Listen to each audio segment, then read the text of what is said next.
Film की शुरुआत काले घरे अंधेरे से होती है, जहां हमें एक घर दिखाया जाता है जिसके अंदर कुछ ऐसा हो रहा है जो इंसान की सोच से बिल्कुल परे है। इसमें मौजूद है एक 8 साल का बच्चा। इस बच्चे का नाम डेविड है। इस बच्चे के शरीर पे शैतान का काबू है।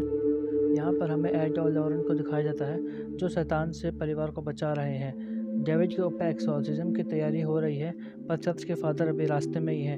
डेविड के बगल में यह लड़का एर्ने है जो डेविड की बहन का बॉयफ्रेंड है, जो दोनों फ्यूचर में शादी करने का प्लान बना रहे हैं। डेविड को एक बार फिर से दरवाजे को पीटने की आवाज़ आती है। डेविड बचने के लिए बाथटब में छिप जाता है। ऊपर पर्दे पर किसी का हाथ देखकर डर जाता है। तभी शावर से खून निकलने लगता है। डेविड की चीख सुनकर सारे लोग ऊपर आते हैं। डेविड के शरीर को शैतान फिर से अपने कब्जे में करके अपने ही पापा पर हमला करता है। तभी किसी तरह बच्चे को नीचे लेकर जाया जाता है। तभी चर्च के फादर आ जाते हैं। डेविड के शरीर में शैतानी शक्ति बहुत जिद्दी होती है। जैसे ही शरीर पर पवित्र पानी डाला जाता है, पूरे घर में सामान उड़ने लगता है। एक प्लेट फादर को लगती है। शैतान डेविड के शरीर को तोड़ रहा था। जब एर्ने से ये सब देखा नहीं जाता, तब डेविड को पकड़कर शैतान से बात करता है और अपने शरीर में आने को बोलता है। लॉरेन को तभी कुछ अजीब चीज़ें दिखाई देती हैं। शैतान एर्ने की सारी बातें सुन लेता है और शैतान डेविड के शरीर से एर्ने के शरीर में चली जाती है। यह सब देखकर एड ज़मीन पर गिर जाता है। तभी फिल्म मेकिंग कंपनी का नोट आता है जिसमें लिखा था, ये केस एड और लॉरेन का सबसे खतरनाक केस है और यह कहानी बिल्कुल सच्ची घटना पर आधारित है। एड हॉस्पिटल में है। डॉक्टर बताते हैं कि उनको हार्ट अटैक आया था और ऐसा हार्ट अटैक आया था कि वो बच भी नहीं सकते थे। अब एर्ने को रात में खतरनाक सपने आते हैं। उसे एक छेद दिखता है, वो उसमें देखने लगता है। तभी कोई शैतान उसके पीछे से हमला कर देता है। इस बात से घबरा के वो अपनी गर्लफ्रेंड से यह जगह छोड़ने को बोलता है, पर गर्लफ्रेंड मना कर देती है क्योंकि अभी वो नई कंपनी में ज्वाइन हुई है और उनके पास पैसे की भी कमी है। एर्ने को अब अलग अलग जगह पे कई खतरनाक साए दिखते हैं। एड को हॉस्पिटल में होश आ जाता है। वो अपनी पत्नी को बताता है डेविड का शैतान अब एर्ने के शरीर में घुस गया है। लॉरेन इसकी जानकारी डेविड की फैमिली को बताने के लिए फ़ोन करती है, पर गाना तेज़ होने की वजह से वहाँ पे फ़ोन किसी को सुनाई नहीं देता और वो ये फ़ोन पुलिस को करती है। किसी तरह समझाकर पुलिस को एर्ने के घर पर भेजा जाता है, पर जब तक देर हो चुकी थी। एर्ने के शरीर पर अब शैतान का कब्जा था और अब एर्ने को उसके मालिक और बॉस में शैतान दिख रहे थे, जिसे एर्ने चाकू से मार देता है। एर्ने रोड पर अकेला जा रहा था, तभी पुलिस ऑफिसर उसे रोक देता है। एर्ने के शरीर पर खून लगा था और आंखें भी बदल गई थी। एर्ने के बॉस और मकान मालिक को 22 बार चाकू से मारा गया था। इस शहर में 143 सालों में पहली बार मर्डर हुआ था। एर्ने को जेल में डाल दिया जाता है। एड ने अपनी आंखों से शैतान को एर्ने के शरीर में जाते देखा था। एड और लॉरेन एर्ने से मिलते हैं तो वो इस बार बाइबल पढ़ लेता है, मानो शैतान है ही नहीं। एड और लॉरेन वकील से मिलते हैं जो एर्ने का केस लड़ने वाली है। वो बताती हैं वेपन पर एर्ने की उंगली के निशान मिले हैं। एड वकील से बोलता है जब कोर्ट भगवान की किताबों पर हाथ रख के कसम खिलाता है, वो भगवान को मानता है तो शैतान को क्यों नहीं। वकील बोलती है कि ये सब चीज़ चर्च में काम आएगी। कोर्ट ये सब कभी नहीं मानेगा कि एर्ने से ये सब शैतान ने करवाया है। फिर कपल अपनी रिसर्च करने के लिए वहाँ जाते हैं जहाँ डेविड के ऊपर एक्सॉर्सिज्म की तैयारी की गई थी। तब डेविड इस घर में आने की कहानी बताती है। जब घर में घुसते ही डेविड के साथ हादसा हुआ था। एक पानी वाला बेड जिस पर लेटते ही डेविड को अपने पीछे किसी और का चेहरा नजर आया और अचानक फिर गायब हो गया। तभी किसी हाथ ने डेविड को नीचे खींच लिया। जब बेड की इन्वेस्टिगेशन होती है तो एड और लॉरेन को समझ में आता है कि ये तो शैतान का काम है। वाटर पाइपलाइन चेक करने के लिए लॉरेन जैसे ही बेसमेंट में जाती हैं, वहाँ उन्हें खूब सारे चूहे नज़र आते हैं। उसे कुछ अजीब चीज़ें दिखती हैं, जैसे वह घबरा जाती हैं और प्रे करने लगती हैं। बाद में पता चलता है यह एक श्रापित टोटम ऑब्जेक्ट है। इस ऑब्जेक्ट की वजह से शैतान अपने आप नहीं आता, इसको बुलाया जाता है। श्रापित ऑब्जेक्ट की फ़ोटो लेकर फादर के पास जाते हैं, जहां फादर उन्हें बताते हैं कि उन्हें उनसे दूर रहना चाहिए।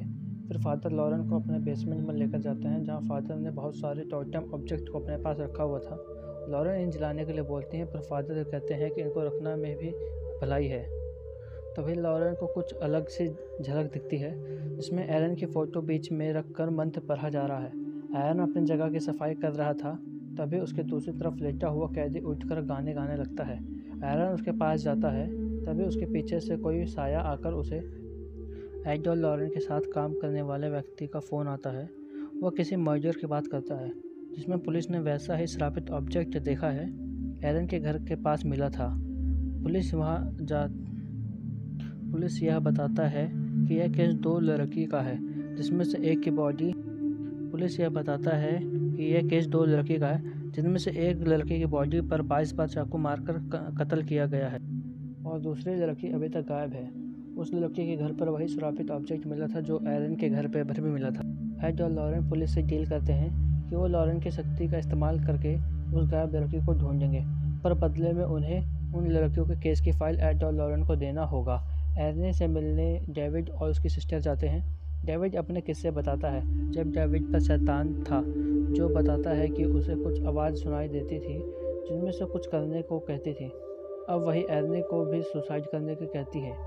एरन पुलिस के साथ वहां जाते हैं जहां पर लड़के की लाश मिली थी। लॉरेन अपनी शक्ति से उस रात को देख रही थी जब दोनों जंगल में घूम रहे थे कि तभी पैरों के पीछे से एक हाथ आता है। तभी जेसिका अपने शरीर पर काबू नहीं कर पाती और कैटी के शरीर पर 22 बार मारती है। लॉरेन जेसिका का पीछा करते जंगल के एंड तक पहुंच जाती है। वहां एक नदी थी। तभी लॉरेन को कोई हाथ नीचे खींचता है और एज उसे बचा लेता है। फिर नदी को छानबीन करके जेसिका की बॉडी मिलती है। लॉरेन एज को बताती है यह शैतान को बुलाया गया है और यह एक श्राप है जिसे तोड़ा जा सकता है। लॉरेन वहां पहुंच जाते हैं जहां डेड बॉडी को रखा जाता है। वहां वो लोग जेसिका के बॉडी को ढूंढते हैं। लॉरेन जब उसका हाथ छूती है तब उसे कनेक्शन नहीं मिलता। तभी उसे एक जगह दिखती है जहां एरने के ऊपर जादू टोना किया जा रहा है। बेसमेंट में उतरने के लिए जीना है। पास से ही ट्रेन की आवाज़ आ रही थी और काली मोमबत्ती थी। पहली बार हमें उसे दिखाया जाता है जिसने डेविड के ऊपर शैतान किया था। दूसरी ओर एरने पवित्र पानी की बोतल को तोड़कर खुद की नस काटने को बोलती है, पर लॉरेन बचा लेती है। दूसरी डेड बॉडी जिंदा हो जाती है जो लॉरेन को मारना चाहती है, पर एड लॉरेन को हटाकर वहां से बचा लेता है। जेसिका की केस फाइल जब मिलती है तो पता चलता है इसका मकसद मासूम लोगों की आत्मा शैतान के राजा को देना है ताकि उससे हम कुछ भी मांग सकें। तभी एड को हेल्थ प्रॉब्लम के चलते बेहोश हो जाता है। जब वो उठता है तो पूरे घर में कोई नहीं होता। एड कमरे से बाहर आता है। तभी उस पर एक डेड बॉडी हमला कर देती है जो पहले एरन के ऊपर कर रही थी। वो शैतान को मारने के लिए चाकू निकालता है। तभी उसे होश आता है तो उसके सामने लॉरेन थी। अब वो शैतान एड के पीछे लगा था। तभी उन्हें पता चलता है कि शैतान के आने की वजह वो काले फूल थे जो किसी ने हेल्थी रहने के लिए दिया था। उसमें भी वही श्रापित ऑब्जेक्ट था जो 2 बार पहले दिख चुका है। डेड बॉडी केस में एक अजीब बुक मिली जिससे श्राप को कैसे तोड़ना है लिखा है। लॉरेन बुक को लेकर फादर के पास। फादर बताते हैं कि इस श्राप को पूरा करने के लिए 3 लोगों की आत्मा चाहिए, एक बच्चे की, एक अच्छे पति की और एक जो दूसरों की मदद करता हो। एड अपने हेल्पर की मदद से एक मैप पर सबके लोकेशन बनाता है और वो उस जगह की खोज करते हैं जैसा कि लॉरेन ने बताया था, जहाँ ट्रेन की आवाज़ आ रही हो, बेसमेंट में जीने हो और मोमबत्ती जलाई जा रही हो। लॉरेन को तभी एड को अचानक ही कुछ याद आता है और लॉरेन को बचाने के लिए भागता है। फादर लॉरेन को अपने बेसमेंट में लेकर जाते हैं और अपने कुछ राज बताते हैं और एक लड़की की फ़ोटो दिखाते हैं। यह वही लड़की थी जो सबके ऊपर काला जादू कर रही थी और ये उनकी बेटी थी। उनको जन्म देने के बाद उनकी माँ गुजर गई थी। फादर अपने घर का खुफिया दरवाज़ा खोलकर लॉरेन को भेज देते हैं अपनी बेटी को ढूंढने के लिए। तभी फादर की बेटी फादर को ही मार देती है और एरने की हालत अब और ख़राब हो रही है। एरने जोर जोर से चिल्ला रहा है, सारे कांच तोड़ चुका है। एरने अपने गले को काटने के लिए कांच का टुकड़ा उठाकर खुद को मारने वाला था कि डेविड की बहन और चर्च के फादर उसे रोक लेते हैं। लॉरेन उस जगह पहुंच जाती है जहां पर जादू टोना होता है। तभी वह पागल औरत लॉरेन पर अटैक कर देती है। एड अपनी पत्नी की आवाज़ सुनकर टनल के दरवाजे को तोड़ देते हैं और अंदर घुस जाते हैं। हमें दिखाया जाता है लॉरेन खुद को ही अपने आमने सामने देख रही होती है। वो पागल औरत लॉरेन को चाकू से मारने की कोशिश करती है। तभी लॉरेन उसे पत्थर से मारकर भाग जाती है। एज अपनी बीवी को ढूंढ रहे होते हैं कि लॉरेन भागकर उनकी तरफ आती है और अपना रूप बदलकर उनकी आंखों में कुछ ऐसा डालती है जिससे वो उनके वश में हो जाते हैं। एज अपने हाथ में हथौड़ा लेकर काफ़ी देर तक अपनी बीवी को ही मारने की कोशिश करती है। लॉरेन के याद दिलाने पर वो होश में आ जाते हैं और हथौड़ा उस जगह पर दे मारते हैं जहाँ पर सारा पूजा पाठ हो रहा था। तभी काले जादू वाली जगह टूट कर बिखर जाती है और सब कुछ नॉर्मल हो जाता है। शैतान उस पागल औरत की आत्मा को लेकर जाता है। हमें अगली सुबह दिखाई जाती है जहाँ पे एरन्य को जेल में लेकर जाया जा रहा है और वहाँ पे उसकी सुनवाई होने के बाद उसको 5 साल की जेल होती है। और तभी एक मैसेज आता है जिसमें लिखा हुआ है कि एरन्य और उसकी गर्लफ्रेंड ने जेल में ही शादी कर ली और वो अभी भी एक साथ में ही रहते हैं। और मूवी की यहीं पे हैप्पी एंडिंग होती है।